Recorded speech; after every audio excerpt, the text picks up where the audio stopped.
introduce our speaker. We have Chris Lema. If you guys were at WordCamp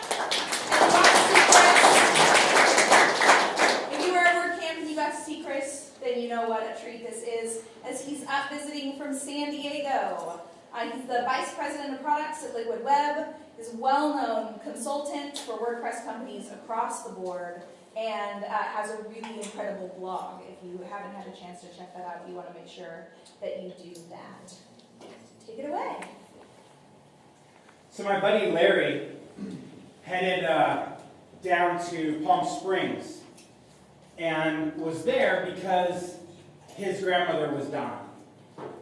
And so he spent several days going through and doing paperwork, getting stuff situated, working through stuff, and finally on one Thursday morning decided just to take a break. And so he went over to the La Quinta Golf Course, PGA West, a well-known and established tour stop. My buddy Larry is a golfer, and he just walked on and said, hey, do you have a spot? I'll just join any foursome or whoever's available. I just want to get on the course. So he pays far more money than I would ever pay to play golf, and gets on and plays 18 rounds, right? Does the whole thing, comes back. A couple days later, Grandma passes. It's fully expected. She lived a nice long life. He wraps up his business and he flies back up to San Francisco where he lived. And there was no problem, right? Everything went according to plan. Until about 3 months later, when La Quinta sent him an email that said, Larry, it's been 3 months. Isn't it time you came back down to Palm Desert? And he thought, this is the worst email I've ever gotten. But he was wrong, because a year on the anniversary of his last visit, he got another email. Larry, it's been a year. I think it's time to celebrate. Why don't you come down and let's play golf? He's like, this is insane. Why would you send me this email? Why would you ever think that simply because I golfed there once, I would want to associate that with any kind of celebration and coming back 365 days later? And yet, this is the nature of how many organizations do their email marketing. They grab a little bit of data, and whatever they can, they use, and they send out wildly inappropriate messages. But because they just don't know enough, right? I don't think any of you are going to make that kind of mistake, because I can tell by looking at you, you're all very smart people. But it doesn't mean you don't work for some people that potentially aren't as bright. Or doesn't mean that you may not fall into a trap of working with a consultant who's not as bright. And so tonight, I just want to prepare you with some information about segmentation and how we think about it, how we use it, how to do it well, so that whether you're a blogger, whether you're running a blog, whether you're an e-commerce and store owner, wherever it is that if you're an agency, it's, doing delivery of digital services, whatever it is you're doing, that you can think better about segmentation. Does that make sense? Everybody in the right room? You're not here to learn Spanish or any other program? All right, let's do this. Segmentation in Spanish, right? We can do it in Spanish, we can do it in English, we can do it any way we want. All right, so what is segmentation? If you've heard of segmentation or anyone talking about segmentation, then you get this kind of definition, right? Take a large group of people, break them into subgroups, and you go, okay, and you do it based on related characteristics.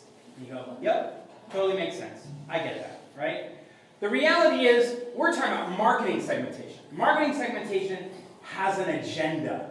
It is not simply, let's just break up a large group of people into several small subsets of people. The whole point is, and you see it bolded there, for the purpose of targeted messaging and elevated conversions. And you go, well, that makes sense. I prefer to have an agenda here with this. I want to break up groups of people in smaller groups that are far more predictable so that I can message them better. Right? If you do all the work of segmentation and you don't send them targeted messages, you're kind of missing the point. Does that make sense? So if you've ever done anything with segmentation, you have probably done stuff like this, right? On the left side here, These are specific attributes of the people that you're interacting with, right? What's their gender? What's their age? Income, marital status? Where do they live? Now, do all of you live in this region? Yes. Yeah? Does anybody from out of town? Yeah, a couple of you? Okay. The rest of you that all live around here, I take it your favorite color for all of you is blue. Yes. Right? Because you all live in the same area, so of course you have the same preference, right? You all drive a Hyundai, No. right? That's What? Me. That is. You have the Hyundai, but the rest of you, you're like, yeah, I want her Hyundai, right? So now we're going to have a problem when we get out the parking lot. No, the truth is, this is kind of silly, right? To presume that everyone who is living in a region, everyone who is gendered a particular way, everyone who is in a certain age range, all think alike, it's ridiculous, right? This is the marketing of 1955. But it's not today. Today, we can find people buying this same exact product who are 30 years apart in age, right? Both sides of the gender line, both sides of political lines, right? People that fundamentally have these things in common don't all look the same. They don't all act the same. I went to a church years ago, before I met my lovely wife, who's sitting up here in the front row. I was maybe the only person in that church, right? It was a small church, maybe 100 families or whatever. But I was the only person in that church who wasn't married and didn't have kids. So every single time the guy on stage got on stage to talk, every single example was about parenting and your kids and the challenges of raising kids. And I'm like, okay, I'm positive I need to go somewhere else. Like, this is definitely not for me. And when they said, why are you leaving? I said, because you guys don't have any examples for me, right? And they go, oh, well, but one day you're going to get married and have children. Maybe it's not like that. Yeah. So on the right side here, we have behavioral dynamics, right? These are not demographic dynamics. This helps us a little bit better, right? Because we're able to say, oh, did you buy a $300 set of Bose headphones? The likelihood that you are similar to other people who've spent $300 on headphones gets a lot closer, right? We can make certain predictions because the truth is most of the rest of people are like, if it's not under $30, I'm not spending all that money on a pair of headphones, right? But the people who say, no, I am going to spend $300, they may have a couple of things in common. Maybe they're all on planes, or maybe they have a lot of disposable income, but those things are things you can track and manage. The pages that have been visited on your site, right? If you are VMware and you have a whole bunch of enterprise, corporate stuff, but then you also have a page that says Fusion for Mac, well, it's pretty clear you're not one of the enterprise corporate guys if you keep going to that page of Fusion for Mac ready to spend $99 instead of $9,000 or $90,000 on some of their other products, right? So the pages you visit could segment you. The money you've spent, right? I have a problem. It is a problem that my wife knows of. It is also a problem that everyone at Bed Bath & Beyond knows of. Because when I walk into that store, they cheer. I just walk in the doors, and they're like, oh, he's back. I can't get out of that store for less than $500. I don't know what it is. I don't know why it's that way. I just know that when I go into Bed Bath & Beyond, a whole bunch of products that I've never thought of before in my life, I'm like, we need that, right? That would be awesome. I come home with candles, I come home with vases, I come home with paintings, I come home with rugs, I come home with blankets. It doesn't matter what it is, we're going to cross over that $500 threshold. Those people like me. They don't even work hard for me. They're just like, let him browse, he'll find his own stuff, and then he'll just come and pay for it. But the truth is, right, you have customers like that, right? For those of you that do either agency work, or those of you that do sell products online, there are some customers that you know they're just going to keep spending. And if they keep spending with me, that's perfectly fine. So how do you interact with them? And how do you help them maneuver? And then length since visit, right? Now, it's not on the positive side of that. That's more on the negative side. People that haven't come back to visit in X amount of time all start behaving very similarly in that they're not going to spend any more money with you. How do you go back and get those people? How do you connect with those people and bring them back around? And the more important part of that is, how do you know when the right time is to send that message to bring them back around, which we'll talk about later. All right? So, why do it? Well, I told you the benefit in that first story is the ability to change your marketing, right? If you don't send out that, oh, and by the way, I see you guys are taking pictures. These slides are public. I'll let you know, or I'll make them available so that you guys can all get them. Furiously scribe. But you can change your marketing, right? You can change your marketing if you know about your customers much better, right? All it takes, if you show up to a golf resort and they say, what's the purpose of your visit, right? 9 out of 10 times people are going to say, I'm playing golf, right? But you could ask, you put another little other, and they go, oh, I'm visiting family and family illness. And you go, ooh, don't put them on this list, right? You could just collect a little bit more information, and suddenly you have better marketing. You can also change your processes. So years ago, I was working on a whole segmenting and marketing algorithms for hotels, and we started talking to a hotel, a Hilton, just outside of LAX. And we were talking to them, and we were working through this dynamic where we said, what's the segment that you are not serving today that actually comes in consistently? And they're scratching their heads. We're doing this little workshop. And one of the people goes, Asian businessmen who travel overnight. And you go, tell me more about that. And they go, well, we have people that fly in from Japan, and they land at LAX at 7 or 8 in the morning. And as much as we would love to tell them that they should stay awake all day today or else they're going to have a problem, they come in and all they want to do is check in and go to bed. The problem is they can't check in because we don't start checking until 4 p.m. You go, well, so what's happening? Well, these people are coming in. They take the first shuttle, out of LAX or one of the, first stops. They come in. They got their bags. They ask us if they can get in a room. We say they can't, and they leave. And you go, okay, what can we do about that, right? So what they did is they said, okay, what we're going to do is we're going to leave a bank of rooms for them to check in, so they can check in at 7 or 8 in the morning.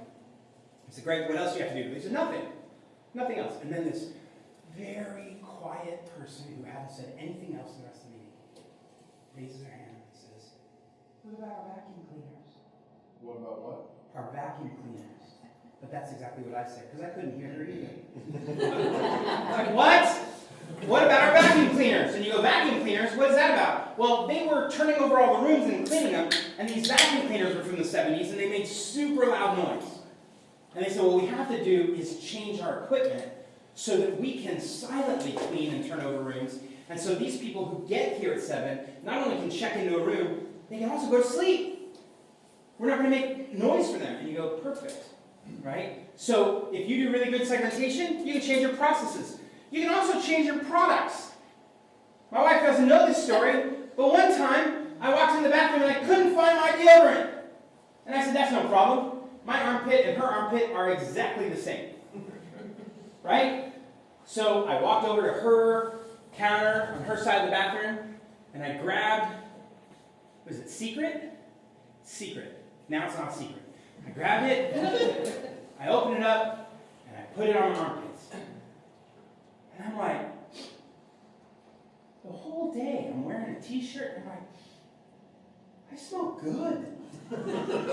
I smell better than I've ever smelled. My particular deodorant has no smell. Hers has a tiny hint of some sort of minty, floral something or other, but it's just enough that the whole day I stood taller, felt better, and I went, hey, how come you get the good stuff and I have the crap? Right? Well, it turns out it's not her fault.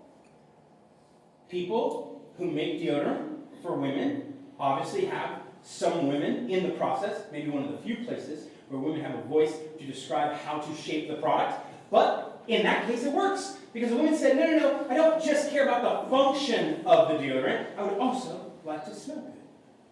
I'd like to stand up a little taller. And they went, okay, and they did it. I don't know why they don't do it for everything, but they did it for deodorant, and it's much better than men's deodorant. So women in the room, if you've ever wondered if the men's deodorant is like just as good as yours, truth is, we've been holding back and not telling you the truth. It's not. Our deodorant sucks, your deodorant's better, but that's all because of segmentation. They literally do not create the same deodorant for men that they do for women. You can change your products. You can change sales. Now I am wearing a nice sport coat. I'm also wearing a very nice and expensive watch. I'm wearing a nice hat. I have very expensive shoes. I do all that as a survival technique because I am Latino in a white world. So when I walk into a mall and I'm not joking, when I walk into a mall, security people and store people follow me, right? That's just the nature of me. It's been that way my whole life. I shaved for you guys tonight so that if I was walking by your car, you wouldn't do the automatic walk, right? But when I haven't shaved, if I'm wearing t-shirts and sweats and I walk through a mall, particularly a higher-end mall, I get followed, I get profiled, I get all these things that are not very fun, right? Even though I have just as much money as anybody else to buy the things I want to buy. And the first time I ever experienced a dominant culture world was I walked into a Mont Blanc store to buy a $6,000 or $7,000 watch. And I walked into that store, and the person there looked me straight in the eyes. Not like up to the mirror to look at my back, to check my hands, not down to see, anything else. They're not profiling me. They're just like, "Hi there, sir. How can I help you?" "I want to look at the Skywalker watch." It's called Skywalker. It's not Luke Skywalker. It's just Skywalker. It's just one of their brands. So I said, "I want to see this watch." They said, "Sure. Do you own a Mont Blanc?" I said, "I don't. This is my first." They're like, "What other watches do you have?" He's still profiling me, right? But he's profiling me like, "Are you going to be shocked when I tell you the price of this watch?" And I said, "Well, I have several tag Carreras." And he's like, "Oh, okay. Like, we're good here." He's not going to be shocked by a $6,000 price tag, right? I walk up, I buy the watch, and the whole experience was magical, right? It was magical because I'm like, this is what shopping should always be, right? Now I wear the expensive watches, I wear the expensive clothes, and when I walk into a hotel, I walk into a bar, I walk into a restaurant, people are just like, "Oh, he's supposed to be here," right? These are all external signals to certain kinds of people. But if you walk into a luxury store, they don't judge a book by a cover.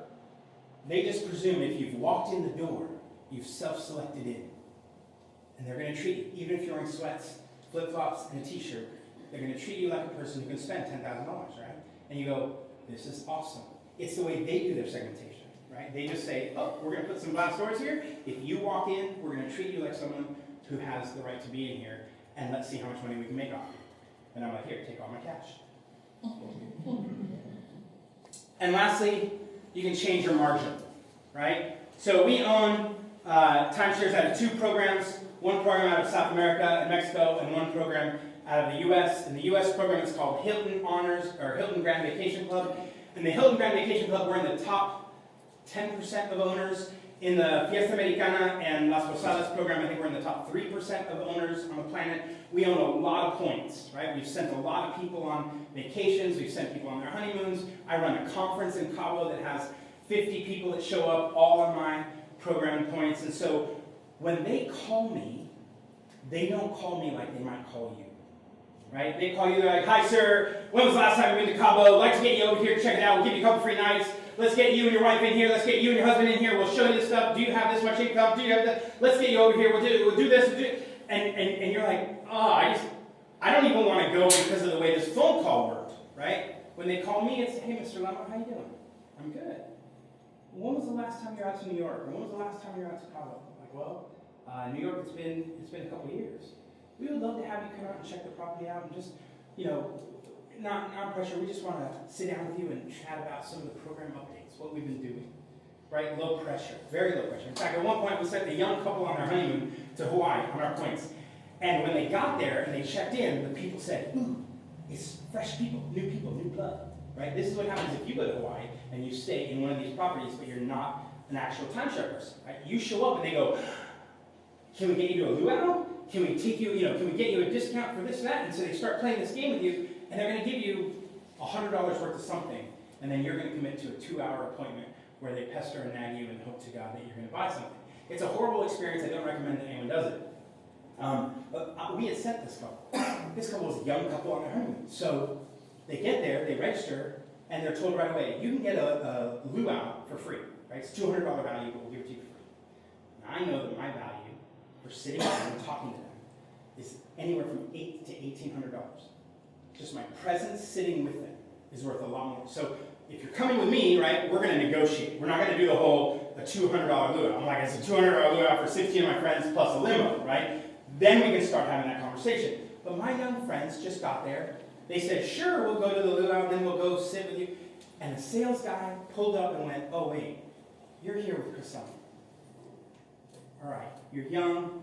Do you have a house?" They're like, no, we just got married, we don't have a house. Then there's no reason for us to do this. This is not right for you. So let me just walk you up to the building so you can see it.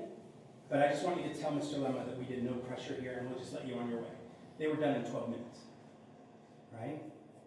It's all because they know that there's no margin in that couple. There's a ton of margin with me. There's no upside in high pressure. And there's a ton of upside in low pressure. Right? So you can change profit margin on every interaction predicated on the right segmentation. All right, so what are you trying to do, right? Let's get really practical for you. What are you trying to do? Well, my model, right, is this model on the right side for you. Passerby, participant, patron, pursuer, promoter, right? These are just all words that start with P, right? But what they are is the notion of a progression, the life cycle model of someone that you interact with. Many of us, and you included, when you have first, you're scrolling, let's just presume you use Facebook. And you're scrolling through Facebook. And then you see something and you go, ooh, that's interesting. And so you click it and you go to a website, right? You're a passerby. You weren't looking for it. You weren't searching for it. You have no affiliation or no commitment to it. You're just going to go, oh, that picture looks like that looks cool. Did any of you see a special kind of couch thing that you grab your hands and you wave this air bubble through the air and it fills with air and then you fold it up and it's suddenly like a raft and you can lay in it, you can couch in it, you can put it in the water. Any of you see that video? It doesn't work. Right? Did any of you buy it? I bought 4! It's me, my wife, my 2 kids. I bought 4 of them. They showed up at the house. I ripped them open and I'm like, oh, we got to do this. So all of us are grabbing these things and doing this, right? Okay? Nothing happens. Barely fills with air. Now we're trying to run. I'm out of breath. I don't run for a living. And so I'm trying, right? We get enough air that I tighten it up and it's kind of there and I throw it in the pool. I'm like, this is going to be awesome. I'm going to dive into the pool and land on this air cushion. I'm fully clothed, right? On the video, you can hear my wife saying, you're fully dressed. Don't do this. This is a stupid idea. And I'm like, I'm never going to touch the water. I'm just going to be like on my raft, right? So it's sitting floating in the pool. I get ready. I go and dive. You can't watch this video because I delete it. But on the video, right, I had to delete it because what happened was there was a malfunction. See, somehow my body, the air balloon, and the edge of the umbrella all connected at some moment. It tore a opening in the and I started falling in the pool. Right? The whole thing was dead and done and useless in seconds. The worst part of all this was our was it our pool guy or it was the pool guy that comes out every week and cleans up the pool. He was there watching this whole thing. And he was trying very hard not to laugh because I pay his check, right? And I'm just like, okay, I'm wet and I'm getting out of this pool and I'm deleting that video and we're never going to talk about it again, right? That company, other than the fact that I told you this story, and I have no relationship. I literally was just walking by. Now, it so happens that I spent money, but most of the time, we're just browsing through and we see something. Maybe it catches our eye. We are not in a relationship with whatever it is we're looking at. But if we step in, if we check it out, we click, we ask some questions, right? If we're commenting, if we're liking, we are participating. And you go, okay, that's great. Many of us who use social media, right? Many of us who post and even do Facebook ads, we're thrilled right there. We stop with, oh my God, I got so many likes, or I got so many retweets, or I got so many favorites or hearts or whatever. And we stop realizing that's not the point, right? The point isn't to get satisfied with someone who's participating. The point is to know who's participating so we can move them to being patrons. That's people who spend money with us. And then there's people who spend money with us, and there's people who actually start saying things like, whatever you have next, I'm buying. Right? If you don't know, my friend Jennifer, who introduced me, is selling an online program right now, right? I'm the kind of person that says to Jennifer, whatever it is you're selling, I'm buying. And then whatever you build after that, I'm buying. And then anything after that, I'm buying. Right? Now I go a little further into that promoter, which is, and I'm going to go tell all my friends too, right? But pursuers are the people that walk into a bookstore and see John Grisham has written a new book. They don't read the back cover. They're just like, ooh, it's another John Grisham, right? And you may have a different person that's your John Grisham, but you just go, yep, it's the next one. I'm taking it, I'm buying it. And then if you get those people, and if you know who they are and you can interact with them, then you can get down to promoters, right? Those are your raving fans. Because they're like, I will not just buy everything you ever make, I will also tell all my friends. I will tell everyone. And you go, that's what I want, right? You only need 5, 10, 15 of those people, and all of a sudden you're like, oh, God, I'm making a killing, and I'm not even doing the hard work here, right? Because you've interacted with a few people. I'm a person that blogs, as Jennifer mentioned, and my blog, I happen to recommend some software products. And some of those products, I have an affiliate relationship. But I am a promoter of their product, right? If you walk up to me and you say, all things being equal, if all the different plugins in WordPress are the same, is there a particular default one for you when it comes to membership sites? I say, well, normally I would ask you a bunch of qualifying questions, but you said all things being equal, and is there a default? And my answer is MemberPress. That's my answer. It's a great product. I've spent years working with them and giving them feedback. They've incorporated that feedback. It's an incredible product. It's my go-to. Now, you may have some nuanced requirements and make other suggestions, but that's my default. What is it again? Oh, MemberPress. You can find it at chrislemon.com/MemberPress. But when you go to chrislemon.com/MemberPress, you're going to get routed to MemberPress, and I'm going to get the credit for your purchase, right? That's an affiliate link. I send them anywhere from $10,000 to $25,000 a month in revenue from my site, right? I'm a promoter. I promote them. They get cash because people trust me, because I normally qualify my recommendation, and then the people who get that recommendation go over there and buy it, and they get money. And you know what they do? Not only do I get an affiliate payment, but I get gifts. Almost on every quarter, I get gifts, because what they know is we have to take care of this promoter. There's not a lot of they don't have an arsenal of 50 promoters. They have a handful of them. But those of us that are super affiliates, they're like, we have to take care of him, because what if Chris decides to go and start recommending someone else? All that money can disappear very quickly, right? So you have to take care of your promoters, right? First you have to find them, discover them, find them along the path and bring them, move them into the process. But when you get them to be promoters, you have to take care of them, right? All right, so here's the bottom line. Different segments act differently. That's not shocking, right? What your job is to do is figure out what is the next action for them. Where are they at in the process, and what's the next action? What do you want them to do next?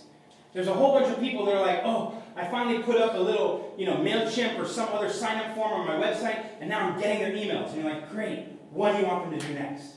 I don't know. I just did all this work to get their emails. Great, but what do you want them to do? Well, I'm going to send them my newsletter. Great, what do you want them to do? Open it. Why? What do you want them to do, right? There's no next step. And if you don't have a next step, they're not moving in the journey, right? So you want to be thinking through, for every segment, what's the next step. But the other thing you want to do is know, on average, and I don't mean on average in the global sense, I mean on average at your website, what's the time distance between events?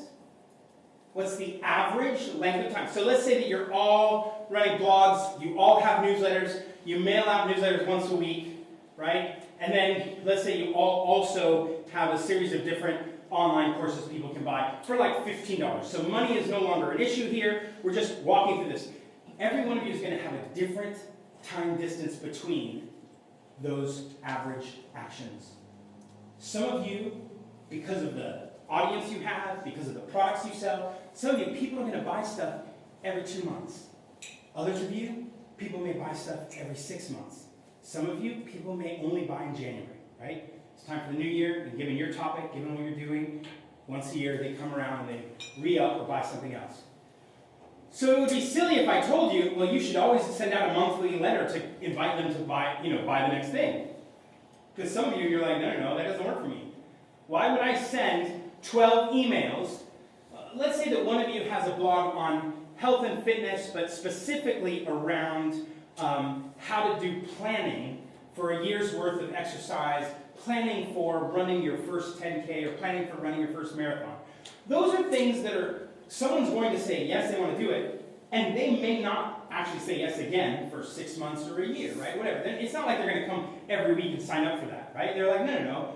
I'm going to sign up, then I'm going to go through the process of getting good and getting faster in my training, and then I'm going to run something, and then I'm going to probably have a little bit of afterglow and just be like, woo, I did it, and then I'll start thinking about the next one, right? So some of you may have a life cycle of 6 months or 8 months or 12 months before they get ready to do something again. You go, great. If you've analyzed your data and you know that between purchases, the average on your site is 8 months or 10 months, doesn't it make more sense for you to send out 8 emails right in that window 2 weeks before the 8 months and in a couple days after the 8 months rather than 1 a month for 8 months? Those first 6 or 7 months are useless. They're like, I don't know why you keep sending me this email. It must be a mistake. I'm already in your program. I'm already going to training. I don't need anything else from you, right? So your better bet is to know, oh, you know what? Collect when they're going to run, right? Collect when the marathon is. Now you have the date. Great. Send them a couple emails before they run just to say, way to go. This is good. You got this, right? Another little link that says, hey, by the way, I didn't run, right? So they can take themselves off the list. But now they're all happy. Now, after the date, send another couple emails. Way to go. Congratulations. I don't know if you know this, but of all the people on my site, right, you're in the top 4% who've actually run a marathon. Way to go. This is awesome. Blah, blah. Wait a couple weeks and then, hey, should we start thinking about your next run? Right? When you understand and have a little bit of data and you understand your site and what the next action is and what the time distance is between those, you know how to aggregate your messaging around that event. Does that make sense? Tracking? Yeah? I'm seeing some head nods. That's good. All right. For newsletters, right? People reading newsletters, last open date. That's a big one for you, right? It doesn't matter if you're sending a newsletter every single day, right? If you're sending it every day, but the last time they opened it was 3 weeks ago, does it matter? Right? Nope. So what do? Bundle your best articles since the last time they opened, send them again. Hey, I know you've been busy, but it's been 3 weeks since you were around, and I just thought you'd like to see these 4 articles because we got a lot of good traction. People are really digging these things, and I think you might want to comment on the dynamic with your particular background or expertise, right? And they go, oh, okay, yeah, I'll check those out.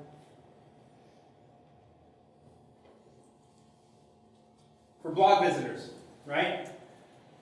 When did they last comment? These are people that are coming around more and more often. Did they comment yesterday or 6 weeks ago?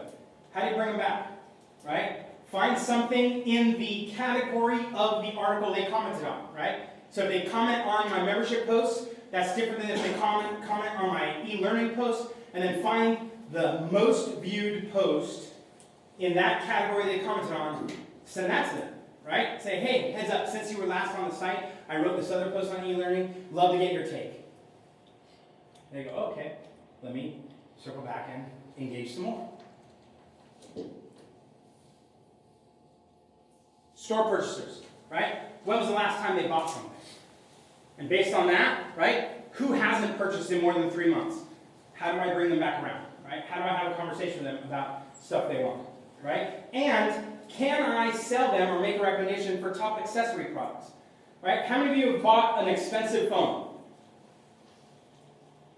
What are you, the rest of you carrying flip phones? Right? You probably have a phone that's like 400, 500, 600. Some of you have the X at 1,000, right? Spend money on a phone. Do you know why everybody cares that you buy the phone first? Because you bought the most expensive item first. Every accessory after that is cheap. You buy a $1,000 phone. Do they have a problem selling you a $50 microphone, a $50 accessory? No, not at all. It's for a $1,000 phone. Do they have a problem selling you a $35 case? No, not at all. What about a $25 charger? No, not at all. Why? Because you're anchored to 500 to 800 or to 1,000. That anchoring's on purpose. Right? It's totally on purpose. They're not morons. They're never going to create commercials, right, for the case. That's for people on Facebook ads, right? They're like, check out this case and this case. But no, Apple's going to sell you the phone because everything else is downside. It's easy. It's an accessory sale. And so look up what they bought. If they haven't been around for 3 months, find the accessory that makes sense. That's downside, right? Just find them on that down slope. What's inexpensive that goes with what they ever bought. Let me circle back and send them that. Does that make sense? Also, what about people who've only ever purchased with coupons? Right? These are saver customers, right? They're cost conscious. They want to only buy with a deal. Right? There are other words you might use for them. I think of them as savers. Right? Savers are like, hey, I could buy it full price, but why? I'll just wait for the sale. Right? And so what happens? If you know that they have only ever bought with a coupon, they're also signaling to you, hey, the easy way to trigger me is with a coupon. Right? It's amazing. There are some very nice hotels that I like to go to. One in particular in Monterey is fairly expensive. So I don't go. Because it's expensive enough that every time I see the price, I go, not worth it. Not worth it. So you know what they do? What's the name of it? Doesn't matter. It's very expensive. So what happens is they send me a coupon. And what do? I book it. Do you know that if they go into their system right now, they see that I've gone multiple times, but always with a coupon? And you know what they do? They keep sending me coupons. Right? Now, there are other places I go that are also expensive, but I don't mind paying there, because I know this is worth every penny. And those people never send me a coupon. When Amazon.com first showed up, right? First popped up on the market, right? I was a digital technologist, I was running a software company, and I'm a voracious reader. So Amazon comes online, and I'm like, this is awesome. So I bought a book from Amazon. They shipped it to me, I read it. I bought another book. They shipped it to me, I read it. And then some friends started getting coupons, right? This is back in like 99, 2000. They're getting these coupons to go on Amazon. And I'm like, how do I get a coupon? How do you? And I look around the office, and every single person had gotten coupons except me. And so I'm complaining. I'm like, something's broken. This is wrong, man. And one of the guys said, hey, Chris, have you shopped at Amazon? I said, yeah. Well, how often? I buy a book every 2 days. I'm pretty sure that they don't think you need a coupon to keep buying. And you're like, you got me, right? I'm going to keep buying Amazon no matter what, because I want those books. Nowadays, I buy it all digitally with Kindle, and I just keep hitting buy, read it, finish, go buy another one, and they're never going to send me a discount. Because they're like, he's just going to keep buying. So get to know, right? High ticket spenders, low ticket spenders, discount spenders, get to know them. I'll show you some of those in a second. So let's talk about actual things you can actually do. Okay, I'm going to use a couple examples from my site and some sample sites of things I've done, but you can do it with other tools, and I'm not telling you you have to use these tools, right? But I use an email product called ConvertKit. And ConvertKit is like MailChimp, but on steroids. It also has a higher cost than MailChimp, so you have to be aware of that. But ConvertKit allows me to do many things. And one of the things it allows me to do, you'll see right here, right, is add a tag to anyone. This is, by the way, this is a meta box that is on the actual post. Okay. So when I write a post, right, in this particular case, it is a freelancer post, and I can add a ConvertKit tag that says, hey, this is my segmentation website. They're a freelancer who has expressed interest by, obviously, viewing this post. And so every person that visits this post on this particular site can be tagged by ConvertKit. Wow. Now you go, okay, how does this all work, right? Because there's some fancy technology. What it's doing is it's dropping a cookie and connecting it to that browser, and then it identifies with an anonymous ID, but then when you send them an email and they open up the email, right, if they find it's the same browser ID or the same cookie, they find the cookie there, then they can connect those dots, and then I can have it back in my system, right? So there's some fancy magic. My point is not to explain to you how ConvertKit works, because you can also use Drip, you can use Infusionsoft, you can use lots of other tools to do this, right? But the point is that for every single post, I can start tracking and tagging interest. Wow. Does that make sense? That's cool. Okay? And that means I can interact with them differently when I look in my mail system, ConvertKit, and I see, okay, show me all the people that are interested in this and this, but not this, who've done this. Okay, let's wrap up a little promotion for them and send them an email, right? I can do that because of what I've done here, right? The other thing I can do is I can change the call to action, right? So up here you see the form. This is the same exact meta box, but on a different article. This article is an e-commerce article, so you can see it's segment-oriented. E-commerce is the interest, so that's the category or the type of post I'm writing about. And then over here it says, hey, remember on the last screen I had default, right? It just said, just show them the standard, hi, would you like to sign up on my email list so I can send you my newsletter? That's the generic one, right? Well, that's stupid, because they're sitting here reading an e-commerce post. So why wouldn't I give them a specific, hey, if you want to get more information about e-commerce in the post I write, fill in this form. Now they're giving me their email directly, but it's tied to this interest. Does that make sense? Yeah. Okay, then we can have even more fun, right? Because I can actually go into a WordPress post and I can say, hey, conditionally show me, that's what this is, right? This is a conditional shortcode. It's from ConvertKit. It's a content tag which says show this content, and only do it if they have marked a preference. That code is automatic. When I click the little icon, it generates that code. But it's the, are they interested in e-learning? So, every person who has been to my site before and has looked at an e-learning post, when they come to this post, because I use the other article to tag them as interested, now when they come to this post, even if they're anonymous, because I know their interest, guess what? They see this little blurb in the middle of an LMS or a learning online course post.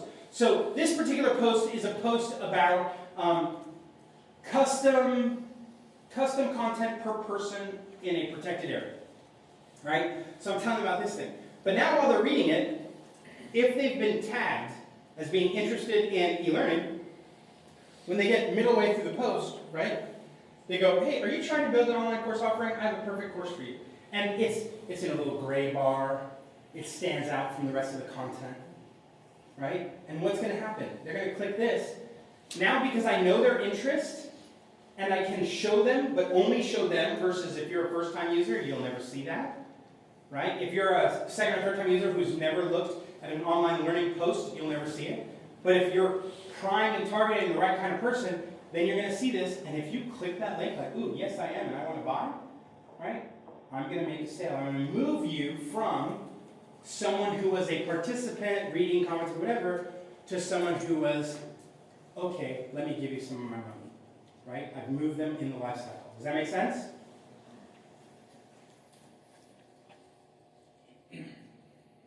All right. What about e-commerce? Okay. Now this one's a little hard to read. It's a little blurry. That's kind of on purpose. I'm the VP of product at a company called Liquid Web, and at Liquid Web we're getting ready sometime this month to launch a managed WooCommerce hosting product, and that product has this kind of screen in it, right? And so I'll show you the other screen that is just basically a text version of some of this. But what it shows you here, right, is repeat customers in the last 12 months. So people who have actually purchased more than once in a 12-month period, right? The most recent one. What about people who've purchased in the last 6 weeks, right? They're a recent purchase. What about people who purchased full price, meaning they didn't use a discount at all? What about people who are value shoppers? Those are the ones that use coupons, right? What about big ticket spenders? People who purchase single items that are on average more expensive than 80% of the rest of the products that are in my store, right? Big spenders, people who have lifetime values that are high because they've made a lot of purchases, right? When you get into that kind of stuff, you start playing this realm, right? Now, the other stuff I just showed you on that screen, we're doing that automatically, right? We're literally mining all the data out of your WooCommerce store, and then we run through it all, right? Perform all sorts of math so that we can every single night update your segments, and they're all dynamic, and then you can integrate them with MailChimp and send out custom emails and all that kind of fun stuff. But the point is, you should know these things even if you're using EDD, or even if you're using Shopify or using anything else, right? You should know, who are my repeat customers? Who are my recent customers? Who are the people who pay full price? Who are the people who only use a coupon code? Who are the people that are the most active? Of all the shoppers on my site, who are the people that come back over and over and are engaging a lot? There's another fun one I use that's not on this list. Sometimes I send out an email that says, hey, for the next day, I'm doing this kind of promotion for this kind of product. If you want it, you can buy it now. It'll go off the market. You can't find it anywhere else on my site. Just go and buy it and then done, right? Like it's not a big deal. I don't write blog posts about it. I don't get on Twitter about it. I just send it to a specific set of people. And what I watch is from the time I send the email to the time they open it, to the time they click the link, to the time they purchase. How actively engaged are those people? Right? Because I know if someone sends me the right kind of email from the right kind of person with the right kind of product, the right kind of price, I'll buy it in less than 2 minutes. I was talking with Jen just maybe a month or two ago, right? I migrated some of my content, or some of my product purchases from one site to another. I'm moving off of a product called Rainmaker. I'm moving on to Liquid Web and a WooCommerce store, and I had to migrate data. And I'm like, Jen, you won't believe this, right? I made a ridiculous amount of money for me and for this product, right? I think it was something like $12,000 or $15,000 that I made, but the average unit price that I was selling at was like $75. So it was a decent amount of volume, right? But it was in 2 days.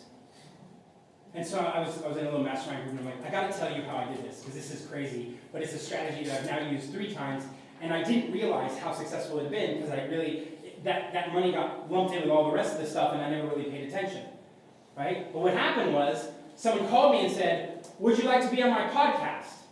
And I said, sure, right?